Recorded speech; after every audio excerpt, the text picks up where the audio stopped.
Neighborhood was peaceful, until she arrived. Karen, clipboard in hand, eyes sharper than a hawk scanning for violations. She wasn't just any HOA board member. She was a one-woman suburban dictatorship. She fined people for leaves on their driveway, measured grass with a ruler, and once reported a garden gnome for being too aggressive. But when she tried to claim my property as a public road, she messed with the wrong homeowner. And that's when the real battle began. He sun-beamed down on a quiet suburban neighborhood, the kind of place where people waved at each other in passing, but mostly kept to themselves.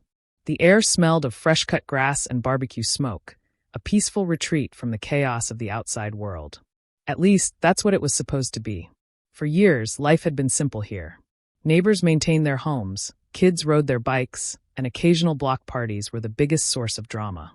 But then, like an unexpected storm cloud rolling in, she arrived. Karen. Now, every neighborhood has a Karen, but this one? She was in a league of her own. Middle-aged with a signature short bob and an ever-present clipboard, she was the self-appointed queen of the cul-de-sac. She walked with an air of importance, always on the lookout for any sign of noncompliance with her unwritten rules.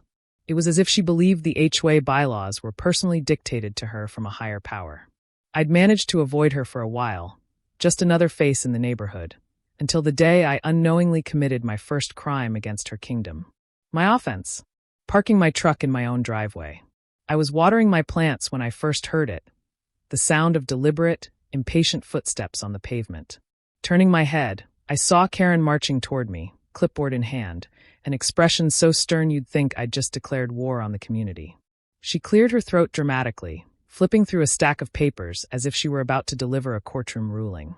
"Excuse me," she began, her voice dripping with forced politeness, "but I need to inform you that this," she pointed at my truck with an accusatory finger, "is a violation." I blinked. "A violation of what?" She sighed, as though explaining something to a child. "It's against HOA regulations to leave a commercial vehicle in a driveway overnight." I glanced at my truck. A plain pickup, no company logos, nothing remotely commercial about it. "This isn't a commercial vehicle," I said, confused. Karen pursed her lips. "It looks like one." That was my first taste of HOA Karen logic. If it could be a violation, then in her mind, it was a violation. I politely told her my truck was well within the HOA guidelines and went back to watering my plants. Karen, however, wasn't one to accept defeat easily. She stood there for a long moment, arms crossed, eyes squinted as though searching for her next point of attack. Then she spotted it. "Your grass," she announced dramatically, "is overgrown." I looked down at my perfectly normal lawn. "What? It's at least an inch too long," she said, as if I had committed a crime against nature itself. "That's a violation." I couldn't help but chuckle. "Karen, are you measuring my lawn with your eyes?" "I don't need to," she sniffed. "I have a trained eye for these things." And just like that, I had officially landed on Karen's radar. From that day forward, she made it her mission to monitor my property like a hawk, convinced that I was some sort of neighborhood menace. At first, it was almost amusing. She'd show up unannounced, rattling off imaginary rules or pointing out non-existent infractions. One time, she left a printed notice on my door, accusing my mailbox of being half an inch too tall. Another time, she tried to fine me for having an unauthorized garden gnome in my yard. But it wasn't until she set her sights on my driveway that things really escalated. You see, my property had a small, unused pathway on the side. Technically part of my lot, but wide enough that people sometimes cut through it instead of walking around the block. It had never been a problem, until Karen decided it should be.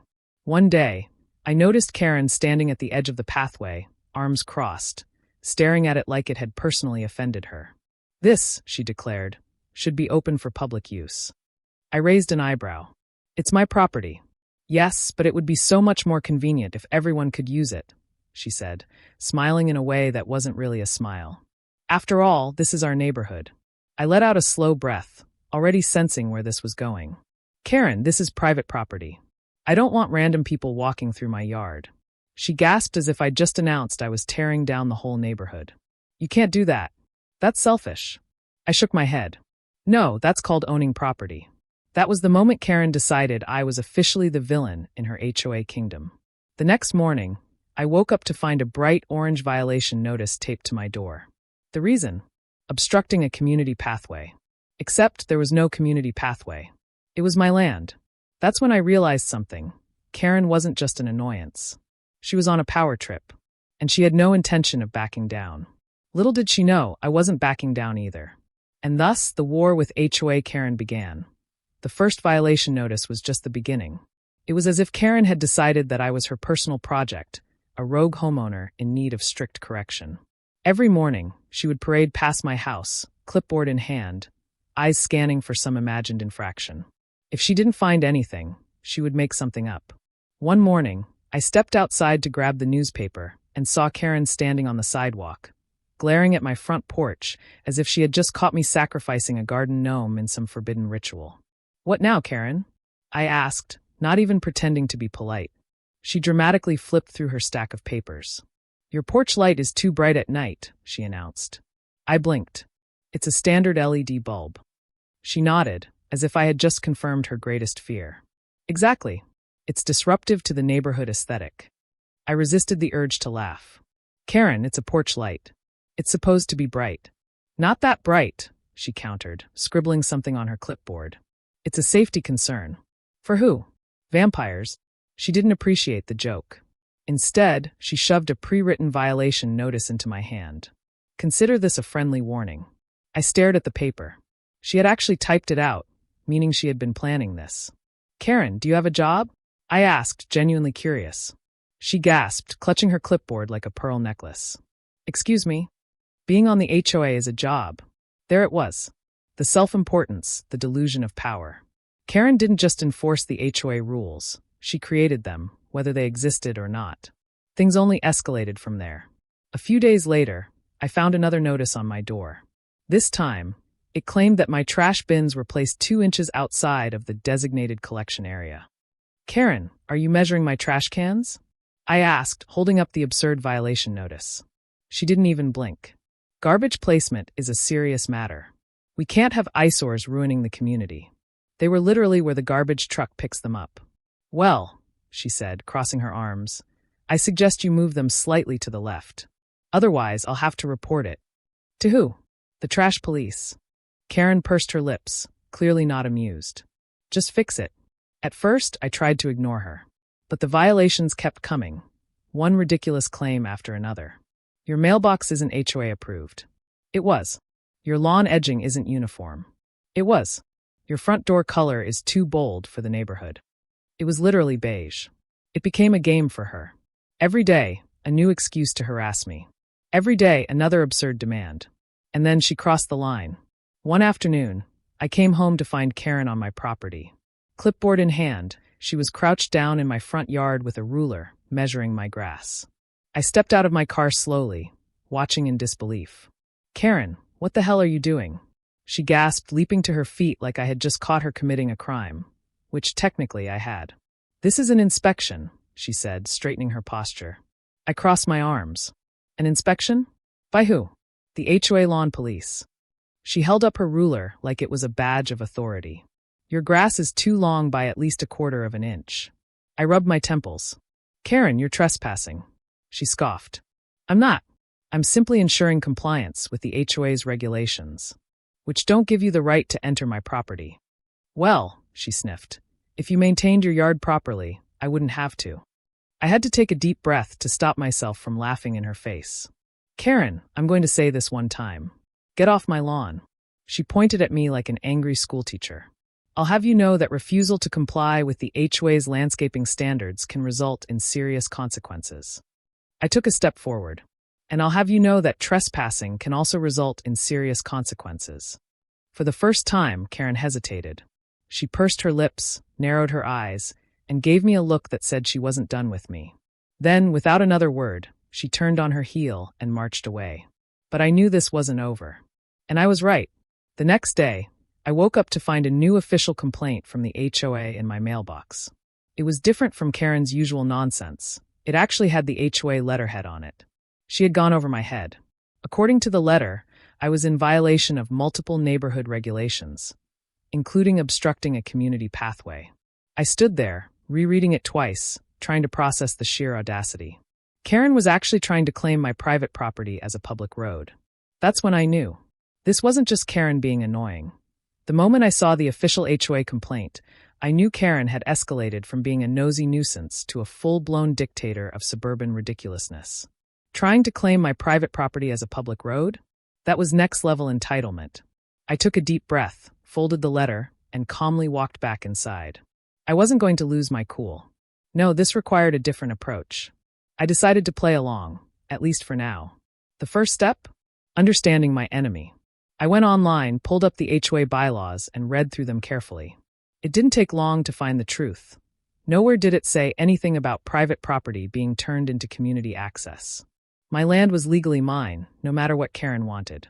Armed with this knowledge, I decided to have a little fun.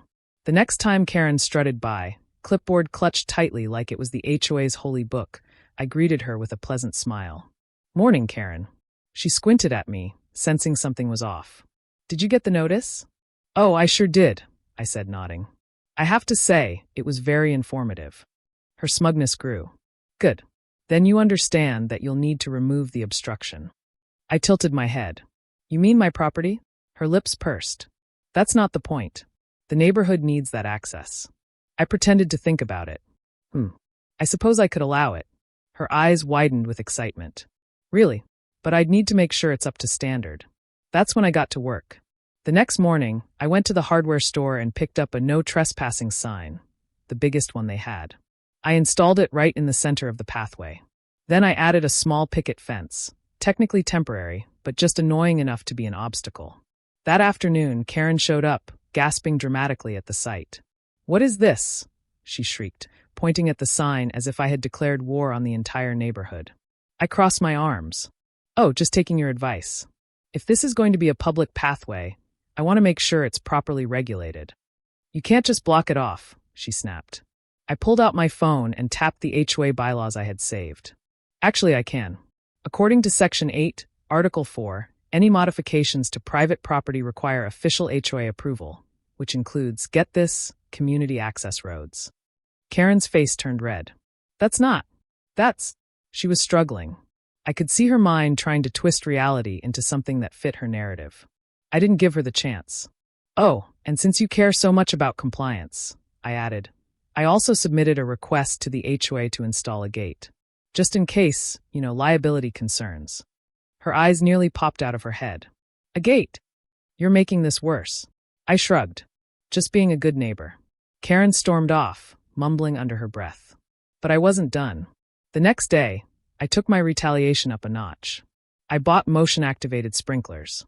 You see, one of Karen's favorite things to do was linger in front of my property, staring at my house like she was mentally planning her next complaint.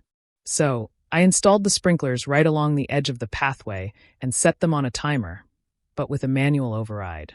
That afternoon, Karen strutted over with yet another notice in hand. She stepped exactly where I knew she would. I pressed the button. Whoosh! A jet of water blasted her right in the legs. She shrieked, jumping backward, waving her clipboard in a frenzy. "What was that?" she screeched, shaking out her soaked capris. I tried, really tried, to keep a straight face. "Oh wow, must be the new water feature I installed. Keeps the area nice and green." Karen glared at me, dripping wet. "You did that on purpose." I gasped, feigning innocence. "Karen, are you accusing me of setting up my personal landscaping just to inconvenience someone?" She clenched her jaw. "You're going to regret this." And with that, she stomped off, muttering about filing a new complaint. I smiled. Let her try. Word spreads fast in a neighborhood, especially when there's an ongoing HOA showdown. It didn't take long before people started whispering about my public pathway dispute with Karen. At first, I wasn't sure where my neighbors stood. Some of them had been quiet about Karen's antics, maybe out of fear of being her next target. But the moment she got sprayed by my motion-activated sprinklers, that changed everything. It started with Tom from next door. Tom was a retired firefighter who had lived in the neighborhood for over 20 years. The guy kept to himself, but the moment he saw Karen get drenched, he lost it, laughing so hard I thought he might need medical assistance. Later that evening, he walked over, still chuckling, and handed me a cold beer. "That," he said, shaking his head, "was the best thing I've seen all year." I clinked bottles with him. She had it coming. Oh, no doubt about it. I've been waiting for someone to stand up to her. He took a sip of his drink and smirked. "You just became a legend in this neighborhood." Over the next few days, I started noticing something interesting. People who normally kept their heads down were suddenly very interested in my battle with Karen. Neighbors who had been victims of her ridiculous complaints began sharing their own stories. At the mailbox, Linda, the sweet lady who baked cookies for the whole street every Christmas, leaned in and whispered. She tried to fine me $50 for having my Halloween decorations up 2 days past October. Down the street, Dave, the guy who always seemed to be fixing something in his garage, grinned at me. I saw you put up that no trespassing sign. Bold move. Even Mrs. Patel, who was usually neutral on all things HOA, gave me an approving nod while watering her flowers. Turns out, everyone had a Karen story. She once tried to ban red mulch from front yards because it was too aggressive of a color. She measured fences with a tape measure to make sure they were exactly HOA regulation height. She reported a family for having too many potted plants on their porch. And the more people shared, the bolder they got. One night, I was sitting outside when I saw something incredible. Someone had placed a line of garden gnomes right along the sidewalk in front of Karen's house. By the next morning, more gnomes had appeared. By the end of the week, there were at least 15 of them, all facing her front door like a tiny army. Karen was furious. She stomped around the cul-de-sac, demanding to know who was responsible. No one confessed. And the best part? HOA rules said nothing about garden gnomes. Then, the holiday lights were started. Karen had once tried to ban multicolored Christmas lights because she thought they looked tacky. According to her, only white lights were allowed. So that year, as soon as December hit, the neighborhood responded the only way they knew how. Every single house put up the brightest, most obnoxiously colorful Christmas lights possible. Inflatable Santas, flashing reindeer, candy cane walkways. Even Tom, the retired firefighter, strung up a blinking Mary Karen Moss sign on his roof. It was beautiful. Karen lost her mind. She stormed into the HOA meeting with a binder labeled neighborhood offenders, demanding action. I have photographic evidence of these violations, she declared, slamming her stack of complaints onto the table. The HOA president, Mr. Sullivan, who was usually pretty patient, sighed. Karen, none of these decorations violate the HOA rules. They're excessive, she snapped. That's not an enforceable rule. Karen seethed. Then we should make it one. That's when Dave, the guy who always worked in his garage, spoke up. You know what, Karen? You could propose that rule, but then we'd also have to review some of the older rules too. Karen frowned. What do you mean? Well, Dave said casually, flipping through the HOA handbook, it says here that all trash cans must be removed from the curb within 12 hours of collection, and yet I seem to recall seeing yours out for, what was it, 2 days last week. Karen's face turned red. That was an exception. Tom smirked. Oh, I'm sure it was. Linda leaned forward. And wasn't it you who had an unapproved yard sign last election season? Karen's eyes darted around. Well, that was, Mrs. Patel added. Oh, and let's not forget the time your dog was off-leash in the community park. That's a $75 violation. Karen was speechless. For the first time, she realized something. She wasn't untouchable anymore. The very rules she used to control everyone else? They could be used against her too. Karen stormed out of the meeting, red-faced and fumbling for words. And just like that, the neighborhood turned against her. For years, she had bullied people into submission. But now, she wasn't the enforcer anymore. She was the enemy. And she knew it. Karen was losing her grip on the neighborhood, and she knew it. The HOA meeting had been the first major blow. She had walked in expecting to lay down the law, only to be confronted with her own violations. And now, with the neighbors uniting against her, she was running out of ways to wield her clipboard of doom. But of course, she wasn't going down without a fight. The next morning, I woke up to find another HOA violation notice taped to my door. Unauthorized obstruction of community access. I groaned. She was still trying to claim that my property was a public pathway. At this point, it was pure desperation. I took the notice, marched straight to Karen's house, and knocked. She answered with her usual smug look, arms crossed. Yes. I held up the violation slip. Karen, we've been over this. This is my property. She gave me a condescending smile. The HOA has determined. No, you have determined. Show me the bylaw that says I have to let people walk through my yard. She faltered. It's about community safety. I laughed. Karen, you don't care about safety. You just want control. Her face darkened. You have 2 days to remove that obstruction, or I will have no choice but to escalate. I narrowed my eyes. And what exactly does that mean? She smirked. I guess you'll find out. That night, I installed security cameras, just in case. I was glad I did. Karen's most absurd move yet. The next morning, I checked the footage. At 2:37 a.m., guess who was creeping around my property with a measuring tape? Karen. She was actually measuring my fence height. I rewound the footage. She had spent 45 minutes pacing my yard, taking notes, and even trying to peek over my fence. I shook my head. She was losing it. That afternoon, I printed screenshots of the security footage and attached them to a formal HOA complaint against Karen. I walked straight to the HOA office and handed the packet to Mr. Sullivan, the HOA president. He flipped through the pages, his eyebrows raising. She was on your property? Middle of the night, I confirmed. If that's not harassment, I don't know what is. He let out a sigh.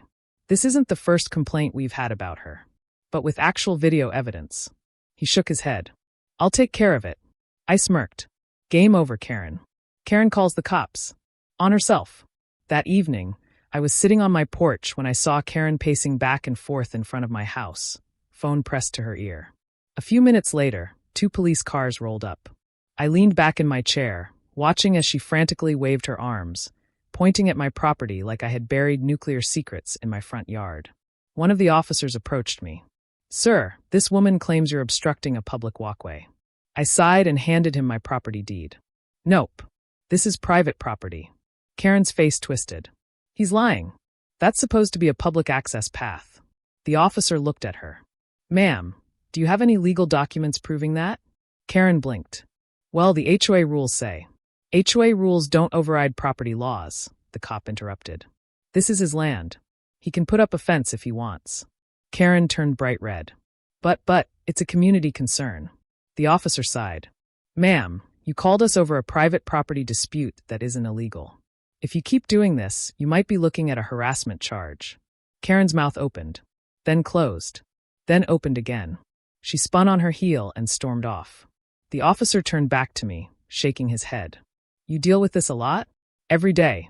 Well, you've got it handled, he said before driving off. The final HOA meeting, Karen's downfall.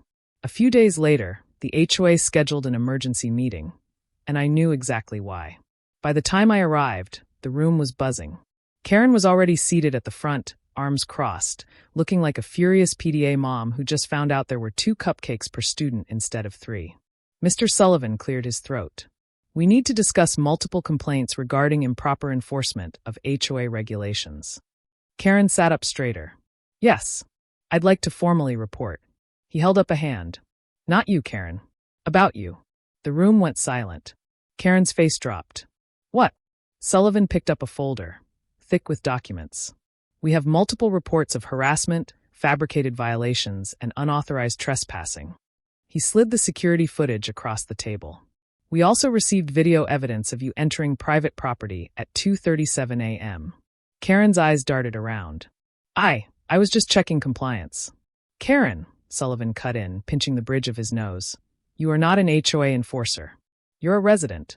Karen's mouth opened.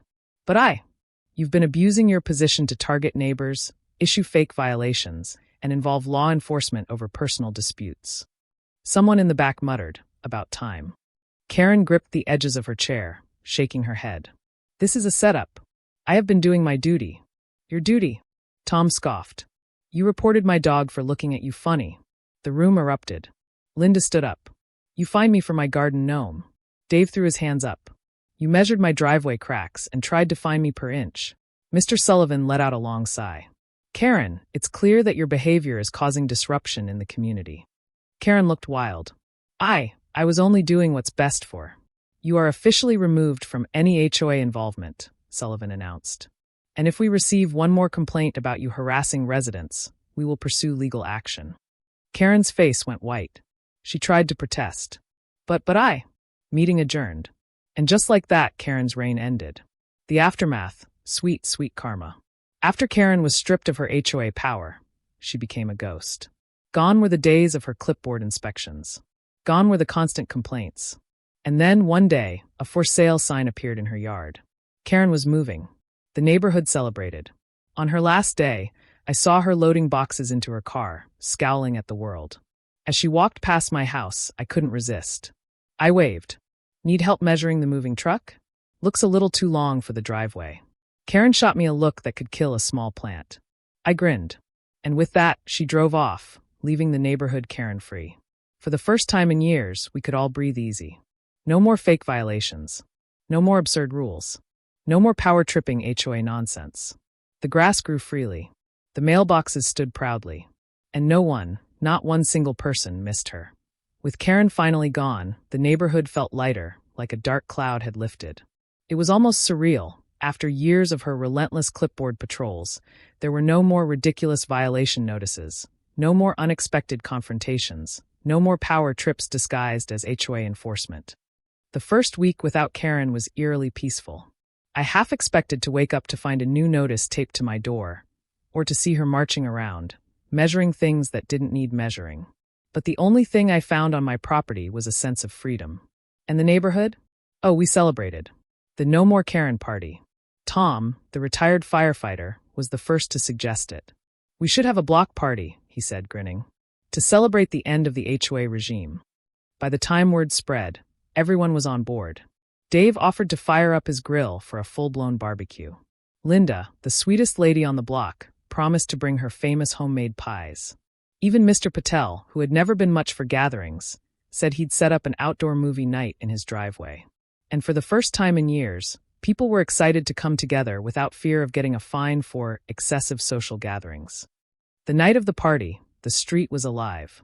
Lights were strung between houses, kids ran around playing, and neighbors who had once barely spoken were laughing and sharing drinks. At one point, Tom raised his beer and shouted, "To Karen, may she never return." A cheer erupted. Someone even set up a Karen piñata. But the best part? The decorations. Remember when Karen hated multicolored Christmas lights? Well, everyone brought them.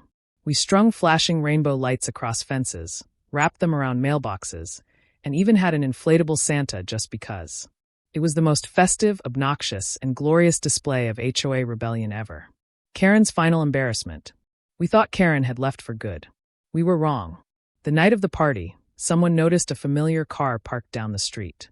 It was Karen, sitting in her car, watching. The woman couldn't even let us celebrate her departure in peace.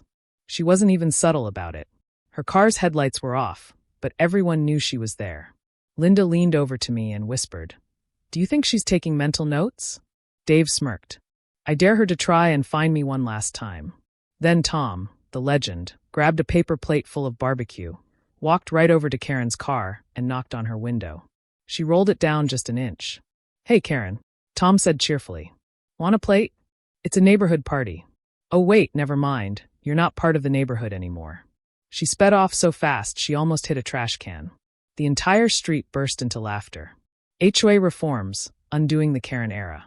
With Karen gone, the HOA had some serious damage control to do. At the next meeting, which was the first one anyone actually wanted to attend, Mr. Sullivan, the HOA president, addressed the elephant in the room. "We may have let things get out of control," he admitted, flipping through a stack of ridiculous rules Karen had proposed over the years. No wind chimes over 5 inches in length, denied. No aggressive-looking garden gnomes, denied. All grass must be cut to precisely 1.5 inches, denied. The list went on and on. Then, Sullivan did something shocking. "I'd like to propose removing all unnecessary HOA fines and rolling back some of the more questionable regulations." Another cheer erupted. One by one, the worst of Karen's rules were abolished. By the time the meeting ended, it felt like we had taken our neighborhood back. The petty cherry on top. Now, I thought the Karen saga was over. I was ready to move on. But fate had one last gift for me. A few months later, I was out running errands when I spotted something that made me do a double take. Karen, at the grocery store. I almost walked past her, but then I noticed something glorious. She was wearing a vest. A work vest. And in her hands, a price scanner. Karen was working at the store. I couldn't help myself. I walked right up to her register, casually dropping my items onto the counter. She scanned the first one without making eye contact. But when she looked up and saw me, her face twisted into a grimace. "Hello, Karen," I said, grinning. "I'd like to file a complaint." Her eye twitched. "Excuse me?" I gestured at the checkout conveyor belt. This line is obstructed. It's not up to HOA standards. Her grip on the scanner tightened. I leaned in slightly, lowering my voice just for her. Oh, and before I forget, you might want to check the store policy. I think your name tag isn't properly aligned. She glared daggers at me, but she couldn't say a thing. Because now, I had the power. She scanned my items in angry silence, handed me my receipt and muttered, "Have a nice day." I smiled. "Oh, I will." "And Karen?" She hesitated. "What?" I tapped the receipt. "Make sure you're in compliance." Then I walked away victorious. Epilogue, a Karen-free life. The neighborhood thrived after Karen left. No more bogus violations. No more clipboard inspections. No more fear of being fined for an unauthorized mailbox. Instead, we got block parties. We got friendly neighbors. We got peace. And the best part, no one ever dared to take Karen's place. The legend of her downfall was too powerful. Years later, when new residents moved in and asked, "Hey, why does everyone in this neighborhood hate garden gnomes?" we'd laugh and say, "Oh, let us tell you the story of Karen." With Karen gone, life in the neighborhood felt strangely peaceful. It was like the community had collectively exhaled, shaking off years of pent-up frustration from her never-ending HOA dictatorship. For the first time in forever, people started to enjoy their homes without worrying about whether their porch lights were too bright or if their grass was a quarter-inch too long. Neighbors who had once avoided each other, united by their mutual Karen trauma, now waved when passing by, even stopping to chat. It was as if the HOA had been haunted by a bureaucratic ghost, and now that she was gone, the air was lighter. And I finally got to enjoy my property without feeling like I was starring in an episode of Neighborhood Surveillance, Karen Edition. No more bogus violation notices. No more clipboard inspections at sunrise. No more random rule adjustments that only applied to me. It was glorious. Karen's lasting legacy, kind of. Now, you might think that, after all this, people would want to forget Karen ever existed. But the truth? Her legend was too powerful to disappear. Her greatest hits became inside jokes around the neighborhood. Whenever someone got a leaf on their driveway, we'd say, "Better watch out, Karen would have fined you for that." If a gnome appeared in someone's yard, it was an unspoken challenge. Who could keep it there the longest before Karen's ghost tried to remove it? When someone got a new mailbox, we'd joke, "Did you measure it? Is it HOA approved?" Tom, being the absolute legend he was, even framed a copy of one of Karen's old complaint notices and hung it in his garage like a war trophy. And every year, on the anniversary of Karen's last stand, someone would sneak a tiny garden gnome onto Tom's lawn.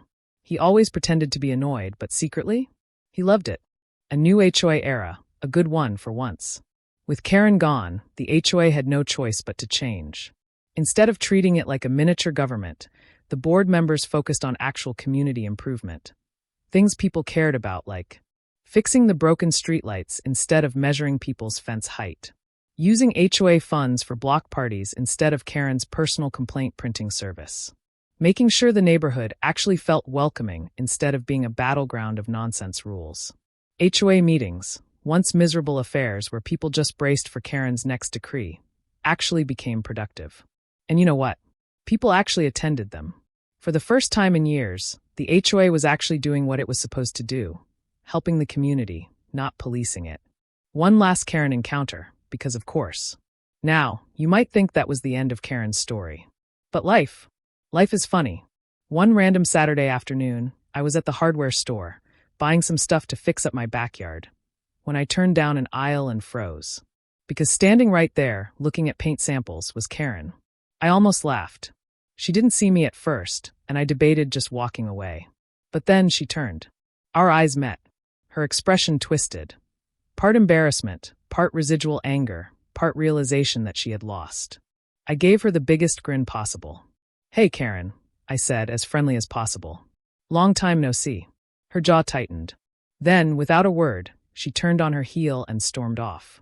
I couldn't help but chuckle. Even outside the HOA, Karen couldn't handle not being in control. And that was the best revenge of all. The final joke. A few years after Karen left, a new family moved into her old house. Super nice people. No clipboards. No complaints. No HOA power trips. But the best part? They painted the house neon blue. Something Karen would have absolutely hated. And every time I drive past it, I smile. Because in the end, we won. What was your favorite moment of Karen's downfall? Which part made you laugh the most? If you could add one more final karma moment, what would it be? If you enjoyed watching Karen get what she deserved, do me a favor. Hit that like button. Every like helps keep HOA Karens from rising to power again. Face with tears of joy, and if you love petty justice, neighborhood drama, and HOA chaos, make sure to subscribe. I've got plenty more wild stories coming your way, and trust me, you won't want to miss them. Bellhop bell turn on notifications so you'll know immediately when a new story drops. Because let's be real, who doesn't love seeing a Karen get some well-earned karma? Speech balloon, drop a comment below and let me know your worst HOA experience. Or just tell me what part of Karen's downfall was your favorite.